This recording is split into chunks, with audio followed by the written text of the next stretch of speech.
ओम भगवते वासुदेवाय नमः। अध्याय 2 ब्रह्मपुराण। राजा पृथु का चरित्र। मुनियों ने कहा, लोम हर्षण जी, पृथु के जन्म की कथा विस्तार पूर्वक कहिए। उन महात्मा ने इस पृथ्वी का किस प्रकार दोहन किया था। लोमहर्षण जी बोले, जिज्वरों, मैं वैन कुमार पृथु की कथा विस्तार के साथ सुनाता हूँ। आप लोग एकाग्र चित्त होकर सुने। ब्राह्मणों, जो पवित्र नहीं रहता, जिसका हृदय खोटा है, जो अपने शासन में नहीं है, जो व्रत का पालन नहीं करता तथा जो कृतज्ञ और अहितकारी है, ऐसे पुरुष को मैं यह प्रसंग नहीं सुना सकता। यह स्वर्ग देने वाला, यश और आयु की वृद्धि करने वाला, परम धन्य, वेदों की तुल्य, माननीय तथा गुण रहस्य है। ऋषियों ने जैसा कहा है वह सब मैं ज्यों का त्यों सुना रहा हूँ। सुनो। जो प्रतिदिन ब्राह्मणों को नमस्कार करके वैन कुमार पृथु के चरित्र का विस्तार पूर्वक कीर्तन करता है, उसे अमुक कर्म मैंने किया और अमुक नहीं किया, इस बात का शोक नहीं होता। पूर्व काल की बात है। अत्रि कुल में उत्पन्न प्रजापति अंग ने बड़े धर्मात्मा और धर्म के रक्षक थे। वे अत्रि के समान ही तेजस्वी थे। उनका पुत्र वैन था, जो धर्म के तत्व के बिल्कुल नहीं समझता था। उसका जन्म मृत्यु कन्या सुनीता के गर्भ से हुआ था। अपने नाना के स्वभाव दोष के कारण वह धर्म को पीछे रखकर काम और लोभ में प्रवृत्त हो गया। उसने धर्म की मर्यादा भंग कर दी और वैदिक धर्मों का उल्लंघन करके वह अधर्म में तत्पर हो गया। विनाश काल उपस्थित होने के कारण उसने यह क्रूर प्रतिज्ञा कर ली थी कि किसी को यज्ञ और होम नहीं करने दिया जाएगा। यजन करने योग्य यज्ञ करने वाला तथा यज्ञ भी मैं ही हूँ। मेरे ही लिए यज्ञ करना चाहिए, मेरे ही उद्देश्य से हवन होना चाहिए। इस प्रकार मर्यादा का उल्लंघन करके सब कुछ ग्रहण करने वाले अयोग्य वैन से मरीचि आदि सब महर्षियों ने कहा, वैन, हम अनेक वर्षों के लिए यज्ञ की दीक्षा ग्रहण करने वाले हैं। तुम अधर्म ना करो। यह यज्ञ आदि कार्य सनातन धर्म है। महर्षियों को यूं कहते देख खोटी बुद्धि वाले वैन ने हंसकर कहा, अरे, मेरे सिवा दूसरा कौन धर्म का सृष्टा है।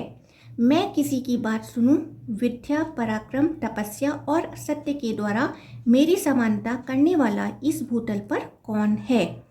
मैं ही संपूर्ण प्राणियों और विशेषतः सब धर्मों की उत्पत्ति का कारण हूँ। तुम सब लोग मूर्ख और अचेत हो, इसलिए मुझे नहीं जानते। यदि मैं चाहूँ तो इस पृथ्वी को भस्म कर दूँ, जल में बहा दूँ या भूलोक तथा भूलोक को भी रूंध डालूँ। इसमें तनिक भी अन्यथा विचार करने की आवश्यकता नहीं है।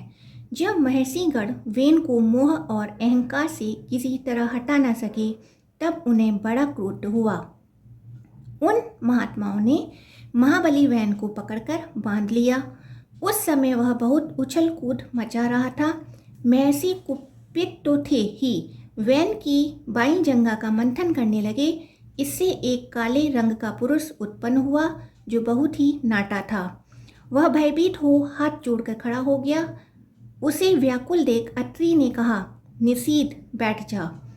इससे वह निषाद वंश का प्रवर्तक हुआ और वैन के पाप से उत्पन्न हुए धीवरों की सृष्टि करने लगा। तत्पश्चात महात्माओं ने पुनः अरणी की भांति वैन की दाहिनी भुजा का मंथन किया। उससे अग्नि के समान तेजस्वी पृथु का प्रादुर्भाव हुआ। वह भयानक टंकार करने वाले आजगव नामक धनुष, दिव्य बाण तथा रक्षार्थ कवच धारण किए प्रकट हुए थे। उनके उत्पन्न होने पर समस्त प्राणी बड़े प्रसन्न हुए और सब ओर से वहां एकत्रित होने लगे। वैन स्वर्गगामी हुआ। महात्मा पृथु जैसे सत्पुत्र ने उत्पन्न होकर वैन को पुम नामक नरक से छुड़ा दिया। उनका अभिषेक करने के लिए समुद्र और सभी नदियां रत्न एवं जल लेकर स्वयं ही उपस्थित हुईं। अंगिरस देवताओं के साथ भगवान ब्रह्मा जी तथा समस्त चराचर भूतों ने वहां आकर राजा पृथु का राज्याभिषेक किया। उन महाराज ने सभी प्रजा का मनोरंजन किया। उनके पिता प्रजा को बहुत दुखी किया था, किंतु पृथु ने उन सबको प्रसन्न कर लिया। प्रजा का मनोरंजन करने के कारण ही उनका नाम राजा हुआ। वे जब समुद्र की यात्रा करते तब उसका जल स्थिर हो जाता था। पर्वत उन्हें जाने के लिए मार्ग दे देते थे और उनके रथ की ध्वजा कभी भंग नहीं हुई। उनके राज्य में पृथ्वी बिना जोते बोए ही अन्न पैदा करती थी। राजा का चिंतन करने मात्र से अन्न सिद्ध हो जाता था। सभी गौएं कामधेनु बन गई थीं और पत्तों के दोने में मधु भरा रहता था।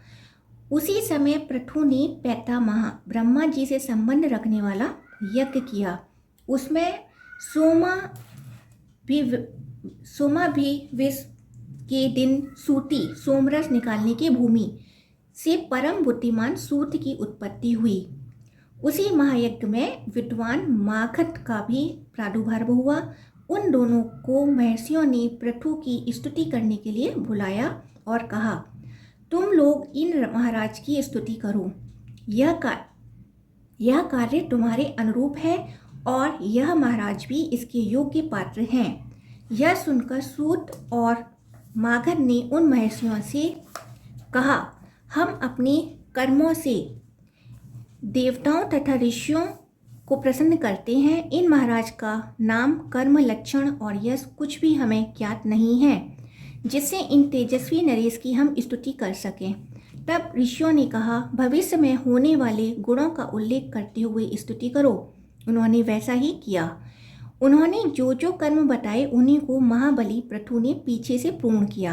तभी से लोक में सूत, मागध और वंदी जनों के द्वारा आशीर्वाद दिलाने की परिपाटी चल पड़ी। वे दोनों जब स्तुति कर चुके तब महाराज पृथु ने अत्यंत प्रसन्न होकर अनूप देश का राज्य सूत को और मागध को दिया। पृथु को देखकर अत्यंत प्रसन्नता हुई कि प्रजा से महर्षियों ने कहा, यह महाराज तुम्हें जीविका का प्रदान करने वाले होंगे। यह सुनकर सारी प्रजा महात्मा राजा पृथु की ओर दौड़ी और बोली, आप हमारे लिए जीविका का प्रबंध कर दें। जब प्रजाओं ने उन्हें इस प्रकार घेरा तब वे उनका हित करने की इच्छा से धनुष बाण हाथ में लिए पृथ्वी की ओर दौड़े। पृथ्वी उनके भय से थर्रा उठी और गौ का रूप धारण करके भागी।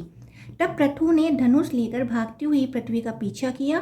पृथ्वी उनके भय से ब्रह्मालोक आदि अनेक लोकों में गई, किंतु सब जगह उसने धनुष लिए हुए पृथु को आगे आगे ही देखा। अग्नि के समान प्रज्वलित तीखे बाणों के कारण उनका तेज और भी उद्दीप्त दिखाई देता था। वह महान योगी महात्मा देवताओं के लिए भी दुर्धर्ष प्रतीत होते थे। जब और कहीं रक्षा न हो सकी तब तीनों लोगों की पूजनीय पृथ्वी हाथ जोड़कर फिर महाराज पृथु की शरण में आई और इस प्रकार बोली, राजन, सब लोग मेरे ही ऊपर स्थित हैं। मैं ही इस जगत को धारण करती हूँ। यदि मेरा नाश हो जाए तो समस्त प्रजा नष्ट हो जाएगी। इस बात को अच्छी तरह समझ लेना भूपाल। यदि तुम प्रजा का कल्याण चाहते हो तो मेरा वध ना करो। मैं तो बात कहती हूँ उसे सुनो। ठीक उपाय से आरंभ किए हुए सब कार्य सिद्ध होते हैं। तुम उस उपाय पर ही दृष्टिपात करो जिससे इस प्रजा को जीवित रख सकोगे। मेरी हत्या करके भी तुम प्रजा के पालन पोषण में समर्थ न होगे। महामते, तुम क्रोध त्याग दो, मैं तुम्हारे अनुकूल हो जाऊंगी। तिर्यक योगिनी में भी स्त्री को अवध्य बताया गया है। यदि यह बात सत्य है तो तुम्हें धर्म का त्याग नहीं करना चाहिए। पृथु ने कहा, भद्रे, जो अपने या पराई किसी एक के लिए बहुत से प्राणियों का वध करता है उसे अनंत पातक लगता है। परंतु जिस अशुभ व्यक्ति का वध करने पर बहुत से लोग सुखी हों, उसको मारने से पातक या उपपातक कुछ नहीं लगता। अतः वसुंधरे, मैं प्रजा का कल्याण करने के लिए तुम्हारे वध करूंगा।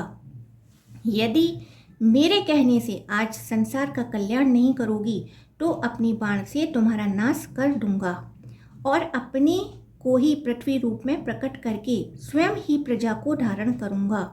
इसलिए तुम मेरी आज्ञा मानकर समस्त प्रजा की जीवन रक्षा करो, क्योंकि तुम सबके धारण में समर्थ हो।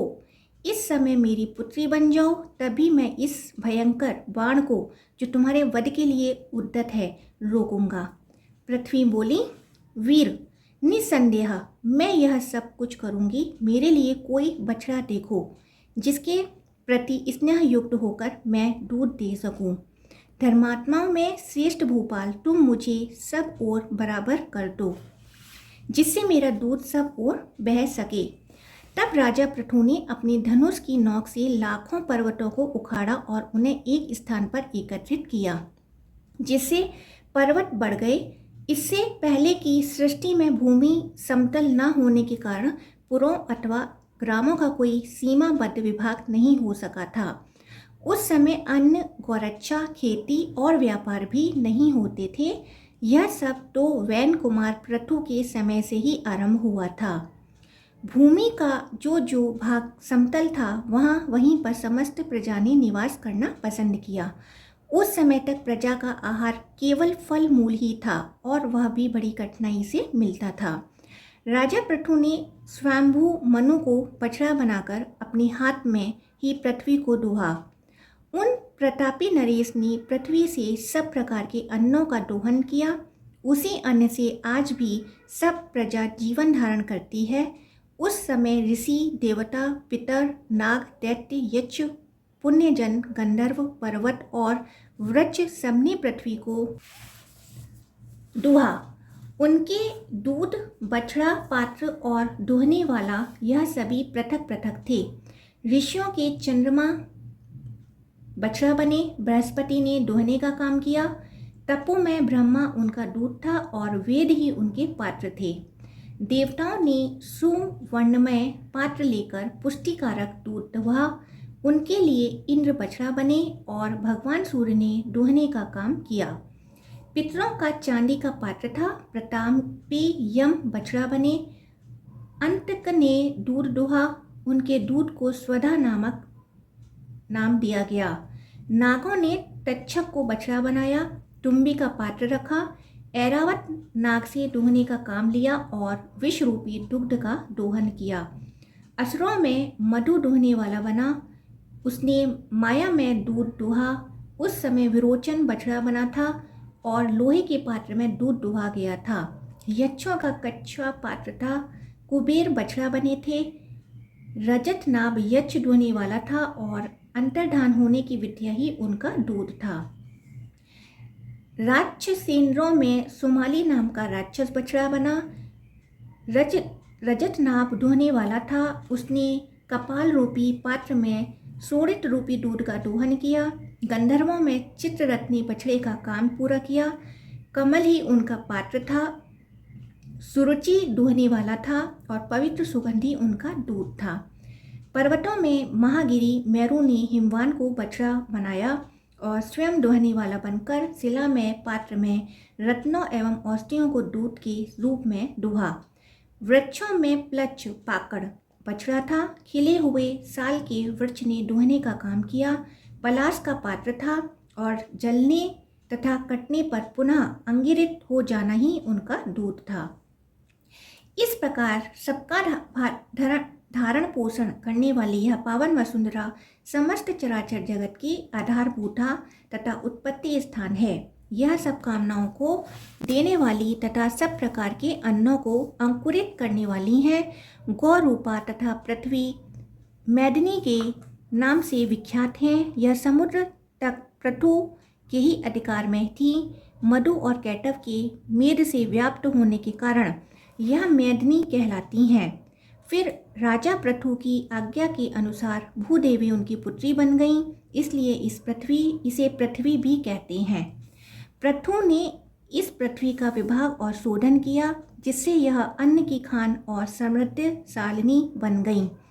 गांव और नगरों के कारण इसकी बड़ी शोभा होने लगी। वैन कुमार महाराज पृथु का ऐसा ही प्रभाव था, इसमें संदेह नहीं है कि वह समस्त प्राणियों के पूजनीय और वंदनीय हैं। वेद वेदांगों के पारंगत विद्वान ब्राह्मणों को भी महाराज पृथु ही वंदना करनी चाहिए, क्योंकि वह सनातन ब्रह्मयोनि हैं। राज्य की इच्छा रखने वाले राजाओं के लिए भी परम प्रतापी महाराज पृथु ही वंदनीय हैं। युद्ध में विजय की कामना करने वाले पराक्रमी योद्धाओं को भी उन्हें मस्तक झुकाना चाहिए, क्योंकि योद्धाओं में वे अग्रगण्य थे। जो सैनिक राजा पृथु का नाम लेकर संग्राम में जाता है, वह भयंकर संग्राम से भी सुकुशल लौटता है और यशस्वी होता है। वैश्यव्रती करने वाले धनी वैश्यों को भी चाहिए कि वे महाराज पृथु को नमस्कार करें, क्योंकि राजा पृथु सबके व्रतिदाता और परम यशस्वी थे। इस संसार में परम कल्याण की इच्छा रखने वाले तथा तीनों वर्णों की सेवा में लगे रहने वाले पवित्र शूद्रों के लिए भी राजा पृथु ही वंदनीय हैं। इस प्रकार जहाँ पृथ्वी को दुहने के लिए जो विशेष बछड़े दुहने वाले दूध तथा पात्र कल्पित किए गए थे, उन सब का मैंने वर्णन किया। यहाँ पर समाप्त होता है ब्रह्मा पुराण का 2वां अध्याय। ओम भगवते वासुदेवाय नमः।